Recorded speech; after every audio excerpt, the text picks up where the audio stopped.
Detalles del momento.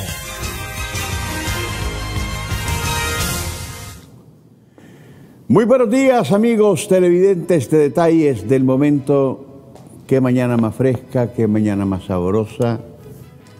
Las características lluvias de nuestro generoso invierno que nos está tocando las puertas y que están siendo abiertas de pampa en pampa por nuestros productores felices por la siembra y por las condiciones propicias para garantizar más adelante una muy buena cosecha. Gracias por estar con nosotros a través de Canal 6 Nicaragüense, por gracia de Dios. Sintonícenos a las 8 de la noche a través de Canal 15 de televisión en nuestra señal Full HD. En este preciso instante puede hacerlo a través de nuestras redes sociales, en nuestro Facebook Live, en Twitter.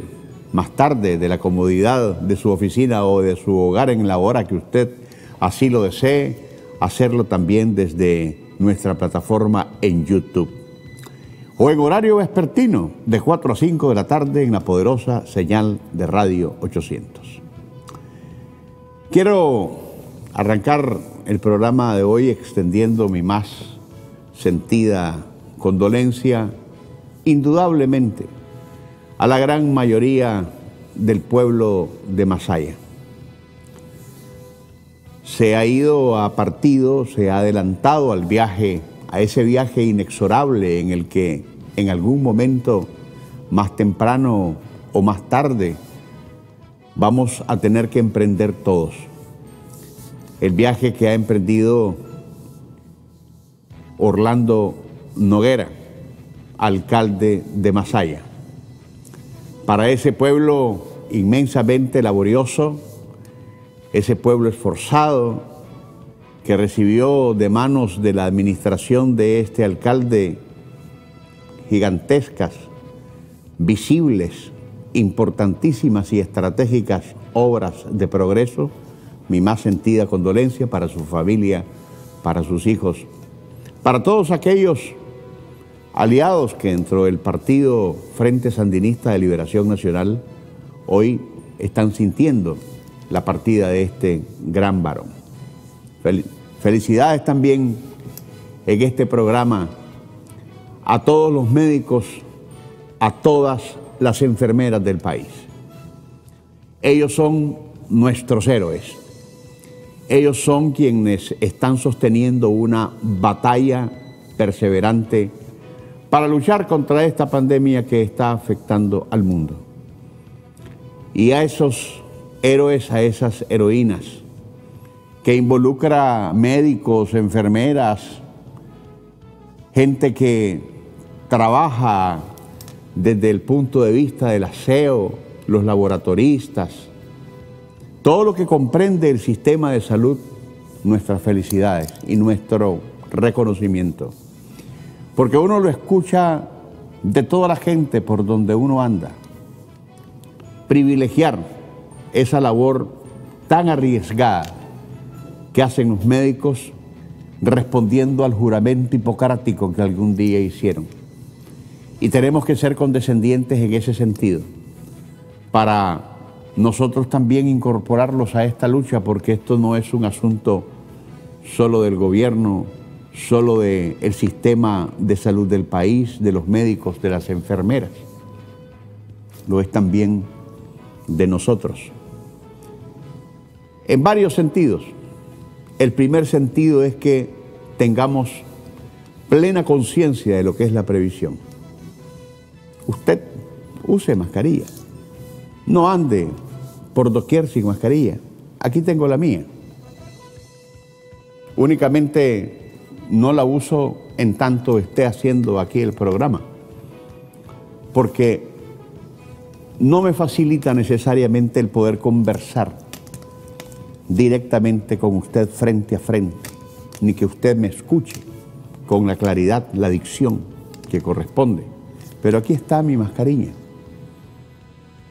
Y todos los momentos que pueda ser posible, ando pensando en lavarme las manos, en echármele alcohol gel cuando tenga que hacerlo, en guardar la distancia de las personas, hasta de aquellas personas que vienen a este set para ser entrevistadas.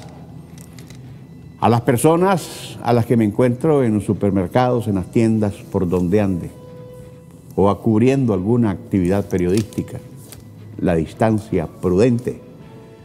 Pero también 0 abrazos, 0 manos. Hay muchas formas en las que nos podemos expresar. No necesitamos recurrir al contacto físico. Así tenemos que vivir. Estamos inmersos en una cultura totalmente diferente, porque esta pandemia impone todos sus rigores y nos hace responsables de la vida nuestra y de la vida de los demás. No podemos pensar egoístamente.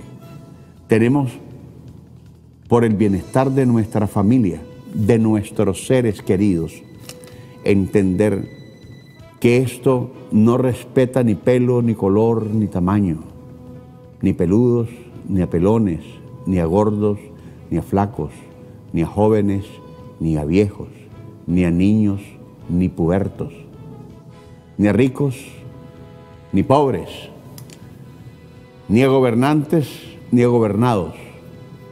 Esta pandemia golpea parejo, golpea profundo, pero gracias a Dios, con los controles y la ofensiva que se ha hecho para poderla disminuir, yo estoy seguro que hoy, cuando el Ministerio de Salud, a través de las autoridades que correspondan, dé el informe semanal, hoy martes, vamos a darnos cuenta de la gran cantidad de gente que se está recuperando, gracias a esa tenacidad de nuestros héroes y de nuestras heroínas, que no son ahora nuestros azulitos, ahora son nuestros blanquitos en esta nueva etapa. Vamos a tener un programa hoy especial. Vamos a estar hablando muy profundamente sobre la situación que se vive en Estados Unidos. El pueblo norteamericano está lanzado a las calles. Hay una protesta generalizada por todos los estados de la Unión Americana. Hay conflictos que no solamente se quedan en el asesinato contra George Floyd, el símbolo actual de la lucha, de un asunto que va más allá de lo racial y que implica otros temas que vale la pena profundizarlos, pero de verdad. Quédese con nosotros, que me voy a nuestro acostumbrado comentario editorial. La antisolidaridad de la politiquería.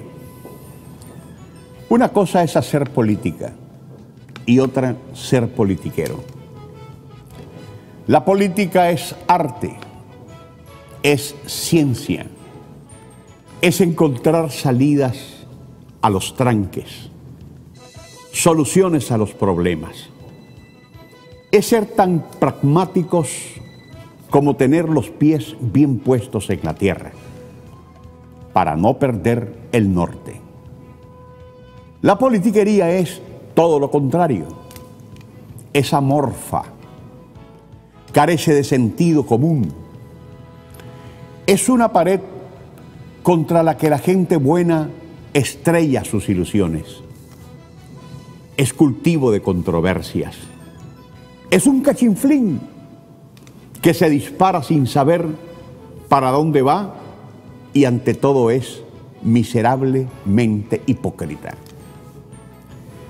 He vivido a lo largo de mi vida experiencias extraordinarias que me han llenado de satisfacciones y otras que me han quebrado la espina dorsal del encanto al extremo del desaliento total.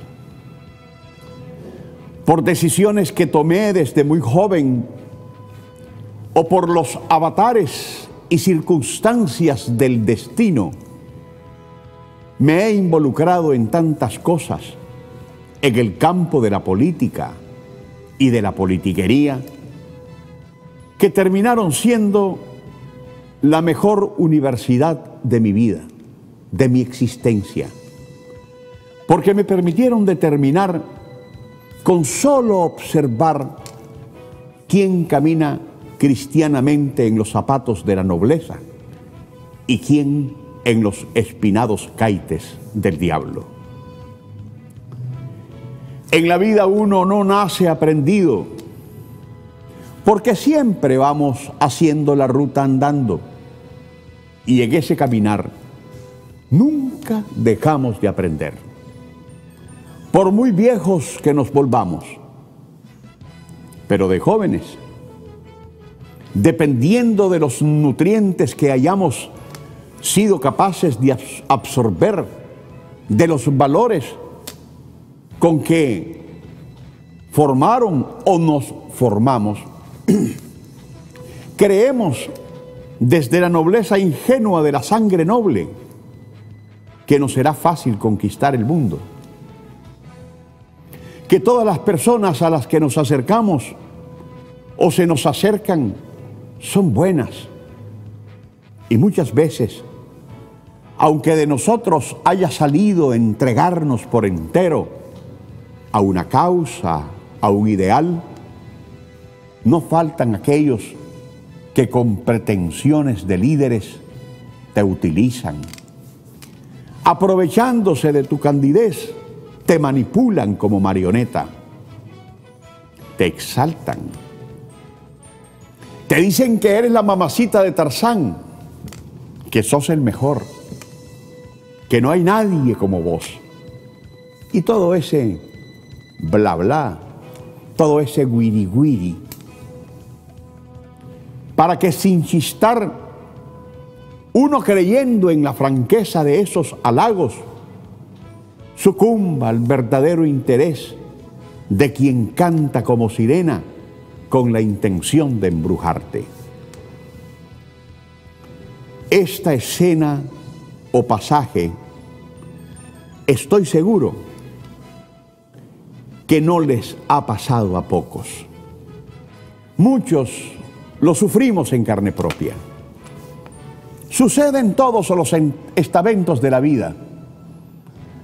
Alguna vez alguien anduvo sobre esas brasas y terminó hecho papillas, porque la conclusión final es que fuiste traicionado por alguien que abusó de tu confianza, que te usó, que te fue desleal, que no correspondió a la franqueza con que te entregaste sentimentalmente en la empresa, o dentro del espíritu de un ideal, o de una lucha compartida por el interés nacional, que finalizó con una puñalada trapera en la espalda. Por saber de todo eso, puedo hablar con propiedad del tema. En este oficio del periodismo, desde muchísimo antes de comenzar a ejercerlo hace 38 años, porque nací, me crié y viví entre periodistas. Escuchaba a grandes señores que llegaban a mi casa, que me antecedieron en este apostolado, y los oí hablar de los cuchillos largos de sus tiempos, y escuchar en esas ruedas bohémicas e intelectuales los nombres de los politiqueros de turno que los afectaban, y que ahora que hago el repaso a la vuelta del tiempo, son los mismos de hoy en sus miserias humanas. Esos grandes del periodismo de los que hablo, a pesar que no padecían las limitaciones de los periodistas de hoy, pues eran otras circunstancias, porque para empezar eran pocos, pero espesos. compartían cómo la politiquería de sus tiempos los usaba para que proyectasen la imagen o el interés de personas o grupos y al final terminaban sintiéndose utilizados o en el peor de los casos traicionados porque aquel a quien por simpatías o supuesta amistad habían servido, después de haberlos utilizados, los escupían como bagazos. Siempre he dicho que mi origen es liberal y sigo siendo liberal. Y desde el 25 de abril de 1990 hasta el 10 de enero de 2007, que concluyeron 3 administraciones supuestamente demócratas, me relacioné con mucha gente que se disfrazaron de libertadores y salvadores de la patria. Las mismas que compondrían el mundo que Nicaragua vivía. Un discurso que me atrajo, porque para mí la esperanza del progreso y del desarrollo que siempre quise para mi país fue siempre lo fundamental y sigue siendo lo fundamental. Y en ese afán vi que Violeta Barrios, Arnoldo Alemán y el infame e ingrato de Enrique Bolaños Geyer se fueron para nunca más volver, pero sin pena ni gloria, con más reclamos que promesas cumplidas, y en medio de las más tenebrosas historias de corrupción jamás conocidas en la vida pública nacional. Hay muchas cosas conocidas de esos tiempos. Me acuerdo cómo muchos que llegaron a los ministerios, a los entes autónomos, a las curules parlamentarias y a las alcaldías a tomar posesión de sus nuevos cargos, cargos jamás soñados, inmerecidos porque nunca lucharon por ellos. Algunos, gran cantidad, fueron paracaidistas, que valían hasta $10,000 de salarios mensuales y que ocuparon inicialmente hasta con camisas prestadas. Resultaron para esos que se presentaron a sus elegantes oficinas con las bolsas volteadas, mostrando que entraban pobres, lo que al final les resultó el gordo, no de la lotería, sino el gordo de la vida. Porque muchos, cuando salieron, se fueron cargando costales de oro, ya no por los jugosos salarios, ya eran lo de menos, sino por lo que adicionalmente robaron y a manos llenas. Mi periodismo en esos tiempos creía estar apoyando sinceramente la causa de la democracia. Pero esa democracia solo era para los oportunistas, para los que yo había servido de escalera, para que llegaran a enriquecerse. ¿Y saben qué? Y lo paradójico es que cuando los buscaba para pedirles un favor u ofrecerles servicios publicitarios, nunca estuvieron. Pero eso sí, cuando me miraban en las conferencias de prensa o en las recepciones, cuando andaban con su botella de whisky entre pecho y espalda, me sobaban el lomo. Me decían que yo sí los tenía bien puestos, que me rendían el charro mientras yo pasaba dificultades de salud. No tenía con qué pagar el alquiler de la casa, pues es la fecha y no tengo una propia. No podía componer la carcacha que andaba. Tenía problemas para llevar el pan nuestro de cada día al hogar. Y así otras limitaciones que contrastaban con la politiquería de aquellos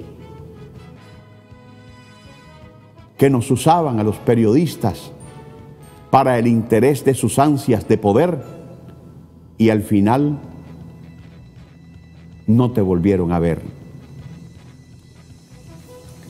Digo esto porque en este contexto del coronavirus, esa misma politiquería la estoy viendo en el abandono a otros periodistas por parte de miserias humanas que se dicen salvadores de la patria. Pero en realidad son salvadores únicamente de sus propios intereses, de su propio círculo, donde el hombre o mujer de prensa es solo una marioneta en las garras de los Vivianes. Aparte política y aparte ideología. Sentí mucho la muerte de Gustavo Bermúdez, a quien yo llevé a Radio Corporación como mi comercialista. Cuando en esa emisora tuve la versión vespertina del radioperiódico El Momento, pues no vi detrás de su cortejo fúnebre, aunque sea de larguito, y menos donde fue sepultado, a ninguno de esos falsos líderes de la democracia, a los que todos los días entrevistaba, como igual sucedió antes con el caso del también apreciado Ramiro Silva. Y apostaría no estar equivocado si afirmo que los dueños de la Q20 de Ciudad Jardín, a estas alturas, ni un peso le han dado a sus viudas para que al menos solucionen en los primeros meses de soledad y abandono. Me es lastimero que Emiliano Chamorro, quien trabajó 25 años en el partido de papel de la Carretera Norte, por no querer atenderse en un hospital público, que aquí son los mejores, ya esa es su decisión, haya tenido que recurrir a la caridad pública para que fuese tratado en un hospital privado. En su caso, nadie en la prensa ni en la Fundación Violeta Barrios Chamorro fue capaz de decir: yo asumo los gastos, yo pago la factura, yo te salvo la vida. De la misma manera da pena ajena que los salvadores de la patria en el COSEP y otras ONGs que se creen partidos políticos hayan permitido que Álvaro Navarro, quien gracias a Dios se recupera, haya ido a parar al Hospital Monte España, después de hablar peste de ese centro de salud desde su plataforma Artículo 66. Para los periodistas que tengan ojos, que vean, y los que tengan oídos, que oigan. y pongan los pies sobre la tierra. No les digo que renuncien a lo que crean son sus legítimas ideas, sino que observen a quienes los utilizan, a quienes únicamente los ven como un medio para alcanzar las cuotas de poder con las que sueñan. Los periodistas debemos tener dignidad, darnos a respetar. Podemos estar en una u otra acera, podemos compartir ideas y proyectos con personas o grupos. Pero de lo que debemos estar convencidos es si realmente estamos en sintonía de trabajo y propósito con aquel o con aquellos que, como nosotros, quieren trabajar por el bien común. Que Dios bendiga a Nicaragua. Me voy a un necesario cambio comercial, pero a nuestro retorno hablamos a profundidad sobre la situación inédita que vive Estados Unidos. Quédese con nosotros, ya volvemos.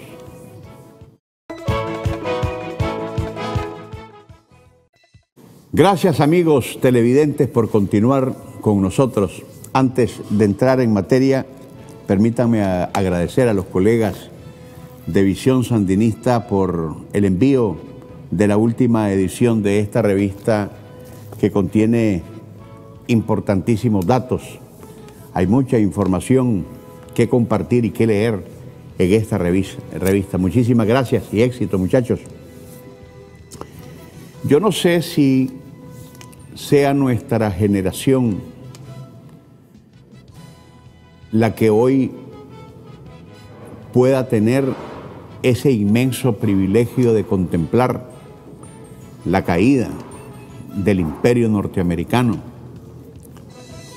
o si esta situación de protesta generalizada en la Unión Americana se va a quedar en un contexto eminentemente racial, desprendido del asesinato del afrodescendiente George Floyd,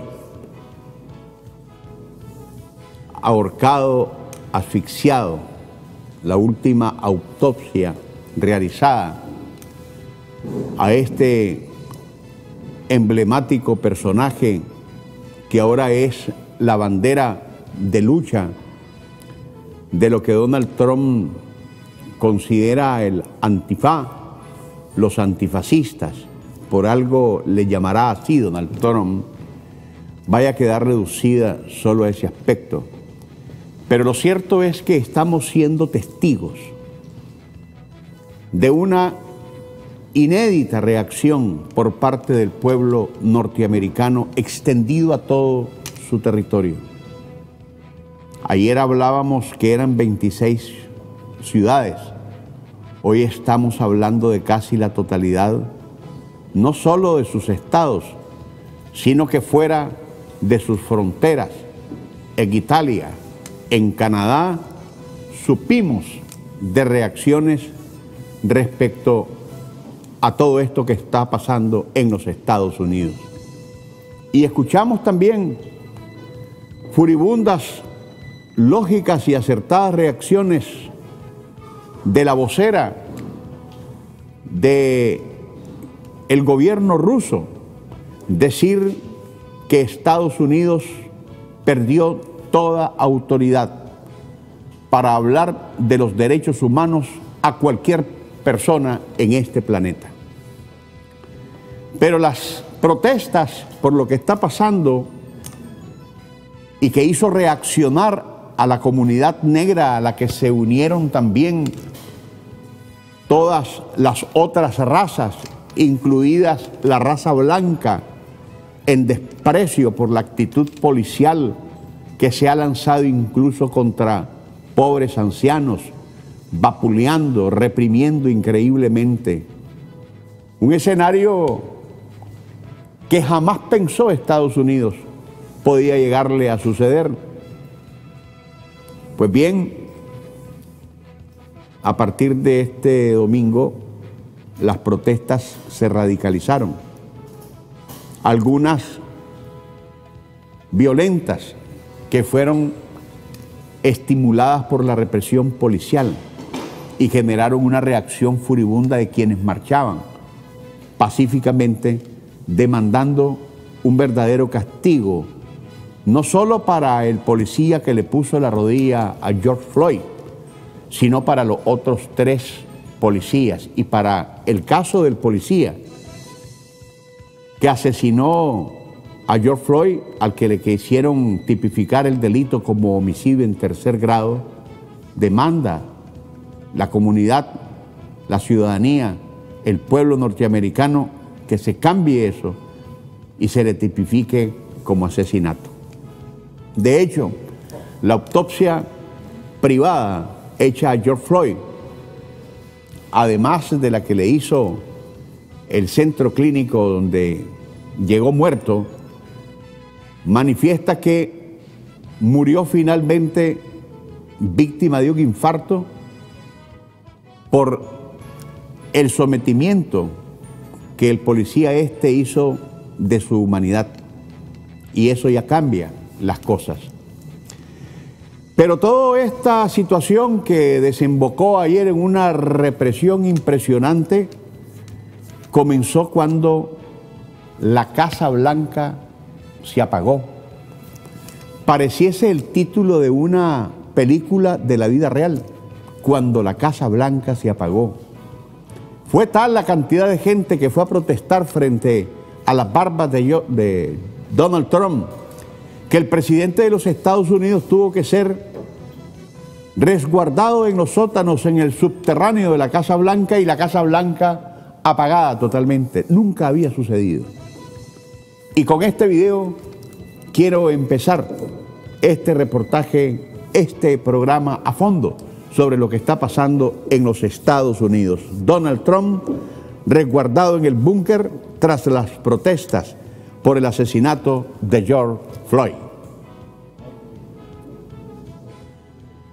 Sí, las cosas que arden en los Estados Unidos, y vamos precisamente hasta la capital, Washington, D.C., con el corresponsal de Noticieros Televisa, Ariel Moutazos. Ariel, ¿cómo estás? Muy buenos días. ¿Cómo van las cosas por allá? Daniel, buenos días. Washington, D.C. pasó una noche terrible, una de las peores noches en tiempos recientes, con toque de queda por primera vez desde hace muchos años. Y el toque de queda sirvió de poco porque hasta eso de las 4 de la mañana los manifestantes seguían irrumpiendo en distintas tiendas y quemando automóviles. La iglesia de St. John's, que es histórica, el 4º presidente de Estados Unidos hasta la fecha, todos han atendido, han asistido a servicios religiosos ahí. La iglesia de St. John's registró un fuego en el sótano que afortunadamente pudo ser controlado por los bomberos y las autoridades de Washington. Y hablando de autoridades, aquí ya no solamente la policía y el servicio secreto han estado conteniendo las manifestaciones, sino que además se agregó la Guardia Nacional y, por si fuera poco, el Servicio de Alguaciles de Estados Unidos y la Agencia Antidrogas de Estados Unidos estaba también en las calles tratando de contener la DEA. El presidente Donald Trump tuiteó relativamente poco ayer en la mañana y empezó a mediodía, culpó a los medios de comunicación de sembrar el odio y la división. Dijo que iba a nombrar o a designar como organización terrorista a Antifa, que es esta organización de extrema izquierda antifascista que ha estado presente en la vida política de Estados Unidos desde hace algún tiempo. No, los especialistas dicen que muy probablemente no pueda designarla terrorista porque es una organización interna de Estados Unidos, pero él ha decidido que así lo va a hacer. Vamos a ver si lo logra. Y en estos momentos la situación ya está en relativa calma después de los disturbios de anoche. Daniel. Oye, rapidísimo, Ariel, lo que publicó el New York Times ayer, al presidente Donald Trump se lo tuvieron que llevar al búnker de seguridad el viernes por la noche durante las protestas. Sí, el viernes por la noche, que fueron las primeras protestas realmente importantes en Washington, El presidente Donald Trump, a eso de las 8 de la noche más o menos, fue llevado a un búnker subterráneo en la Casa Blanca, que es el mismo búnker a donde fue llevado George W. Bush Dick Cheney, mientras George W. Bush sobrevolaba en el Air Force One. Dick Cheney fue llevado a ese búnker, el entonces vicepresidente de Estados Unidos, durante los atentados del 11 de septiembre. De manera no oficial, otros presidentes han sido llevados en distintos momentos, pero es la primera vez que sepamos que el presidente Donald Trump fue llevado a ese búnker. Reveló el New York Times, estuvo ahí por espacio de 1 hora la noche del viernes. Bueno, interesante. Gracias, Ariel. Saludos hasta Washington. Cuídense mucho. Vámonos ahora. Vamos a continuar hablando de estos temas alrededor de lo que está sucediendo en los Estados Unidos. Pero antes tengo que hacer necesariamente esta breve pausa comercial. Quédese con nosotros. La situación en los Estados Unidos son el resultado de muchos factores y no necesariamente solo se circunscriben al detonante que resultó ser el asesinato del afrodescendiente George Floyd. Hay otras situaciones.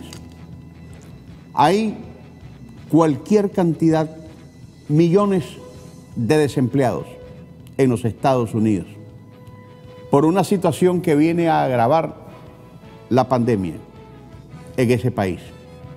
Hay una situación económica en los Estados Unidos supuestamente gerenciado por un gran empresario que ha sido exitoso para él mismo, pero no desde la administración pública. Y por si fuera poco albarda sobre aparejo, este presidente de los Estados Unidos, en un acto de soberbia, en vez de tratar de unir a la nación a través de un discurso de esperanza, de fe y de paz, más bien lo que ha hecho es estimular la violencia, trasladar a los policías que creen en el concepto ario del fascista que está como inquilino actualmente en la Casa Blanca, el hacer de la violencia el uso más inmediato para reducir a quienes con toda lógica y con mucha desesperación protestan por lo que están viviendo. Y esto que vamos a ver a continuación son las imágenes vivas de escenas que no son de las películas promovidas por el séptimo arte, donde los Estados Unidos son siempre los campeones. Es la protesta de un pueblo que está desesperado. Las protestas en los Estados Unidos. Viva.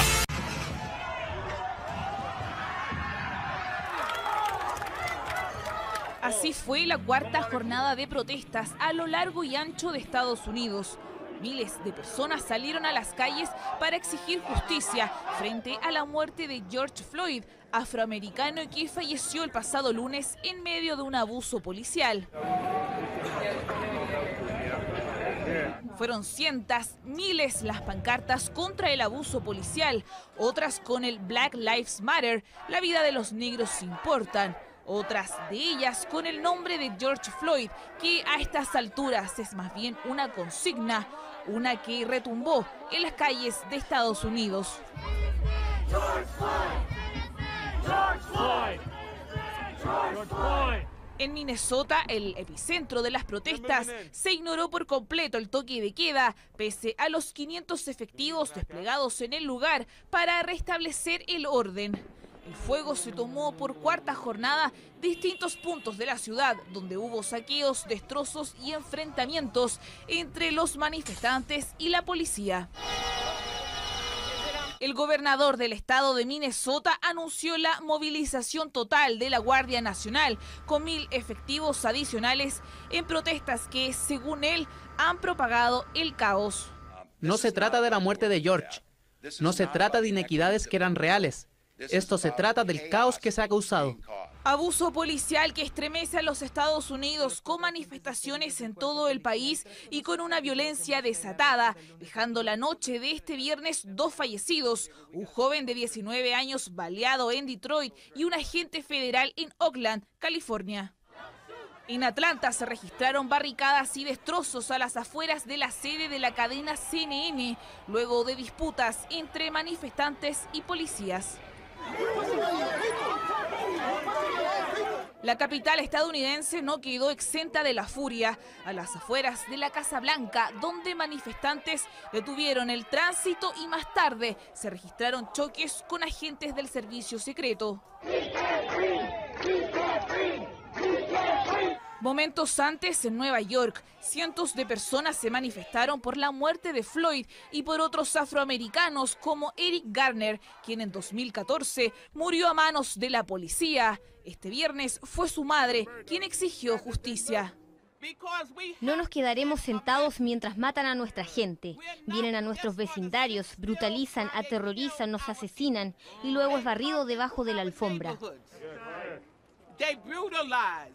La indignación tras la muerte de George Floyd traspasó las fronteras de Estados Unidos con manifestaciones en Londres y Canadá, incluso en Alemania. La cara de Floyd quedó impresa en Berlín. Este sábado el propio fiscal general de Estados Unidos aseguró que son grupos radicales y agitadores quienes se han aprovechado de esta tragedia para aplicar la violencia. Dichos en línea con el presidente Donald Trump, quien dijo que la memoria de George Floyd está siendo deshonrada. Desafortunadamente, con los disturbios que están ocurriendo en muchas de nuestras ciudades en todo el país, las voces de protesta pacífica están siendo secuestradas por elementos radicales violentos. La memoria de George Floyd está siendo deshonrada por amotinadores, saqueadores y anarquistas. La violencia y el vandalismo está liderado por Antifa y otros grupos radicales de izquierda que están aterrorizando a inocentes.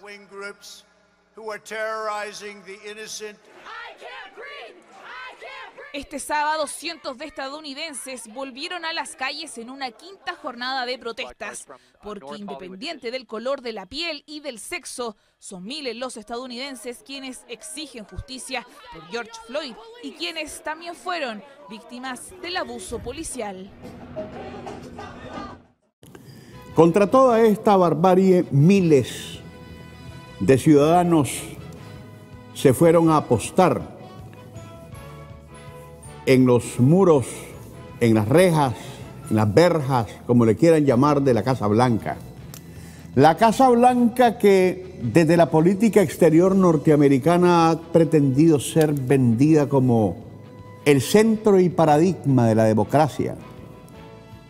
Pero desde la Casa Blanca se ordenó una dispersión de esos miles de gente que estaban protestando, que quiero compartir con ustedes estas imágenes porque fue una orden directa de Donald Trump a fin de que le abrieran el camino para que ayer pudiese andar hacia la iglesia St. John's, que fue vandalizada horas antes, y desde ahí, con la Biblia en mano, advertir a todos los estados y sus gobernadores que lanzaría contra los protestantes y los manifestantes al ejército de los Estados Unidos. Y en esa protesta, que fue dispersa a través de la represión, se involucraron ya no solamente la policía de los Estados Unidos, sino que la Guardia Nacional, el FBI, la policía distrital o municipal y otros elementos de seguridad que reprimieron a la gente. Aquí, la dispersión de la protesta en la Casa Blanca. Todos los detalles de estas protestas que a esta hora van subiendo de intensidad por quinto día consecutivo, con nuestros reporteros desplazados de costa a costa. Y nos vamos directamente con Cristina Londoño, está en Washington, D.C. El presidente Trump está a punto de hablar. Cristina, adelante. José, aquí estamos frente a la Casa Blanca, ya empezamos a sentir los gases lacrimógenos. está la policía, hay manifestantes, los puedes ver, están arrodillados, les están pidiendo que por favor no disparen, pero vienen a desalojar la zona. La alcaldesa decretó toque de queda a partir de las 7 de la noche. Entonces esta gente parece que no tiene ninguna intención de irse de aquí, pero definitivamente la policía, los vemos ahí, los antimotines ya están a punto de empezar a desalojar. Perdón, ya hemos visto pasar personas con la cara mojada con leche, que es lo que usan cuando les tiran gases lacrimógenos. Y hay gran expectativa. No sé si aquí estén conscientes de que el presidente está a punto de hablar o no, pero no tienen ninguna intención de moverse. Ahí llega la policía montada, ya están empezando a tirar botellas y la situación, la verdad, está tensa y como te digo, la sensación de que vienen los gases es evidente, ya nos está empezando a picar la garganta en este momento, José. Como tú decías, la alcaldesa de Washington DC, las autoridades habían puesto un toque de queda para las 7 de la noche. En otras palabras, todavía como en 24 o 25 minutos, pero están ya comenzando a desalojar a la gente. Mira, ahí viene, ahí viene, ahí viene.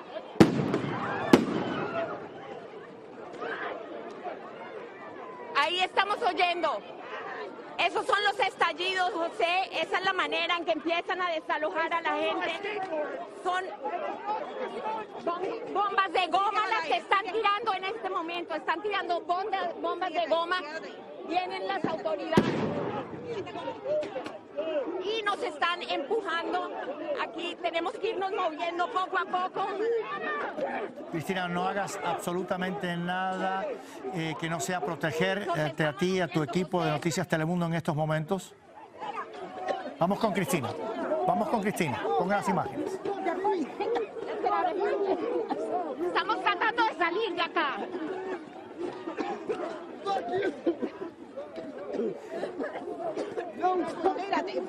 Cristina, ¿estas son balas de humo? ¿Son balas de gas lacrimógeno? Estamos ahogados, totalmente ahogados. Gases lacrimógenos. Son gases lacrimógenos, tenemos la garganta ardiendo, los ojos, la movilización, ahí tienes.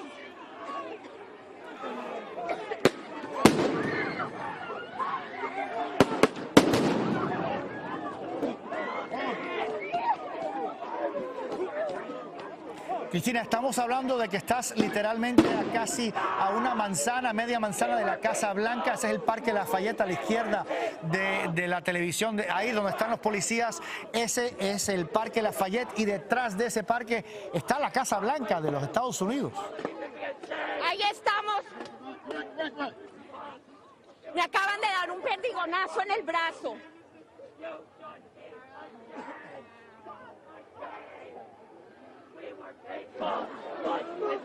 Hay gente llorando.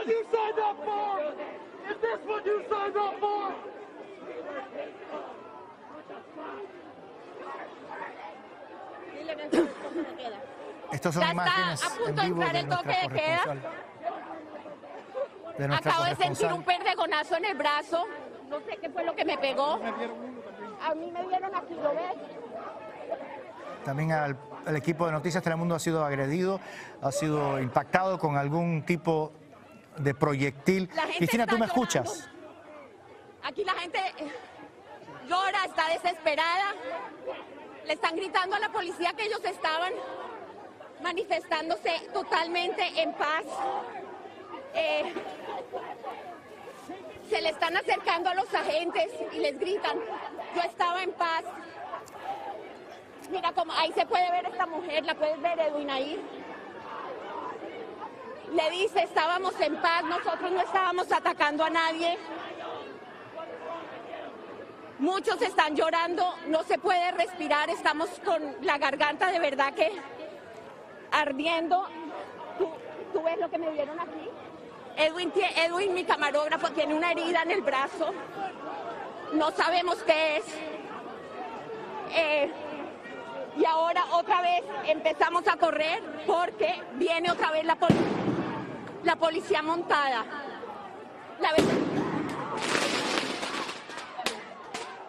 La verdad que estos estallidos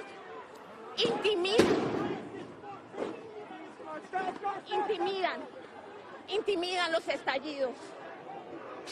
Para eso precisamente esto es parte de una reacción de la policía intensa, feroz, como ustedes pueden ver ahí, también otros oficiales de la policía con lo que parece ser o escopetas de perdigones o de balas de goma, también sin lugar a dudas tienen efectivos de policía. Cristina, si nos escuchas, continúa. Mira. En este momento están apuntándonos. No creo que vayan a disparar, pero de verdad que asusta verlos así de esa manera. Mientras los manifestantes, como los pueden ver aquí atrás, vamos a los manifestantes, tienen las manos arriba. Están diciendo, por favor, no disparen. Pero claramente esta gente no está acatando la orden de desalojar la calle. Estamos solamente a 20 minutos de que entre en vigor un toque de queda aquí en Washington. El presidente, sabemos por una llamada que tuvo hoy con los gobernadores, que le estaba pidiendo mano dura contra esta gente. Les había exigido que no los permitieran tomarse las calles, que controlaran la situación. Y ahí vemos a la policía militarizada, también vimos a la policía montada viniéndose hacia los manifestantes. Hemos visto gente que sale de aquí llorando, que se ha ido llorando por los gases son muy fuertes y se echan leche en la cara en el momento en que sienten que los están atacando.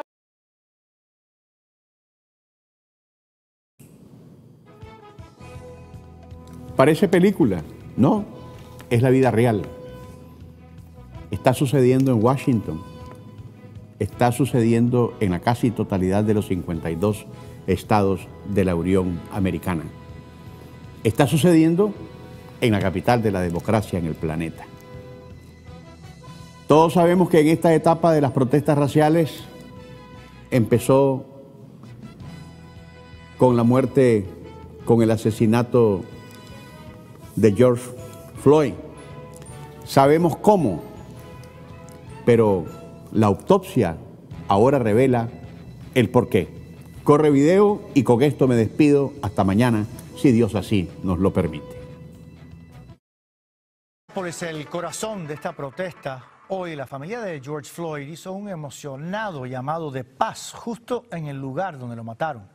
Edgar Muñoz está en ese punto. Edgar, esta tarde se conocieron los resultados de varias autopsias que pueden calentar aún más los ánimos. Es correcto, José, por ahora todo está tranquilo, pero no tarda, como tú dices, caldearse los ánimos. Y hay mucha gente, pero hay que decirlo, esa gente tuvo la razón desde un principio. La muerte de George Floyd hace una semana se trató de un asesinato. Y hoy lo confirma la autopsia oficial, donde dice que murió George Floyd por la sujeción en el cuello y que le provocó un paro cardíaco, y murió justamente ahí, en ese lugar, por la rodilla, y un policía sujetándolo en el suelo. Terrence Floyd desvanece y rompe en llanto al llegar al lugar donde fue sometido su hermano, con la pierna en el cuello de un policía en Minneapolis que le provocaría la muerte. Apoyado en los hombros de amigos cercanos y ante una nube de reporteros, Terrence se hincó hasta sentarse en el suelo, donde está pintada la silueta de su hermano con la leyenda "No puedo respirar", y gritó al cielo de dolor. Entiendo que estés molesto, dijo Terrence ante la multitud, y con la imagen de su hermano en el cubrebocas señaló que los disturbios civiles y la destrucción no lo traerán de regreso. Justo en el momento en que Terrence Floyd se acerca con el memorial para darle tributo a su hermano, la gente se solidariza empuñando su mano, no solamente en muestra de dolor, sino pidiendo justicia. La autopsia independiente encargada por la familia concluye que Floyd murió de asfixia y que ahora coincide con el resultado del servicio médico forense oficial. Murió por la presión sostenida sobre su cuello y espalda. Esto calienta los ánimos entre los manifestantes. Lo que pasó ese día era una cosa tan horrible que si alguien no está acá, no anda peleando para los derechos humanos de la gente. En el memorial de George Floyd estaban las jóvenes Carmen y Erika, quienes ayer protestaban cuando un camión con gasolina de milagro no mató a nadie al meterse a alta velocidad y sobre la masa de manifestantes. Aún así dicen que van a seguir en las protestas. Yo voy a seguir porque el racismo no para aquí, porque aunque haya justicia y que ojalá que sí arresten a las 4 personas. Que los carguen y que los pongan en cárcel. Más de 4,000 arrestados lleva la policía en todo el país por las protestas y disturbios, mientras que solo uno de los 4 policías de Minneapolis se le ha fincado cargos. La familia de George Floyd pide la detención de los otros implicados y la cárcel. En Minneapolis, Minnesota, Edgar Muñoz, Noticias Telemundo. Detalles del momento.